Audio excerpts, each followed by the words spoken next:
জাতীয় কবি কাজী নজরুল ইসলামের ১২৭তম জন্মবার্ষিকী উপলক্ষে কুমিল্লার মুরাদনগরে ২ দিনব্যাপী উৎসব আয়োজিত হয়েছে। রবিবার সমাপনী দিনেও দেশের বিভিন্ন জায়গা থেকে আসা নজরুল ভক্তদের মিলন মেলায় মুখরিত ছিল পুরো কবি তীর্থ প্রাঙ্গণ। এ সময় বক্তারা বলেন, সাম্য, প্রেম ও অসাম্প্রদায়িক চেতনায় কবি নজরুল আজও সমানভাবে প্রাসঙ্গিক। তার সাহিত্য ও সঙ্গীত নতুন প্রজন্মকে অন্যায়ের বিরুদ্ধে সোচ্চার হতে অনুপ্রাণিত করে।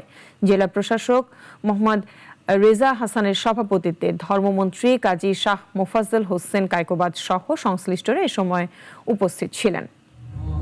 নাট্য, ছড়া, গান, কবিতা কি নেই এবং তার অন্যান্য যে উর্দু, আরবি, ফার্সি সবকিছু এক্সপার্ট ছিলেন এবং তার যে জীবন আদর্শ এবং জীবন দর্শন কোন অংশটারই তিনি সমাজে একটি সাম্য বৈষম্যহীন সমাজ গঠনের জন্য তিনি অমর হয়ে আছেন।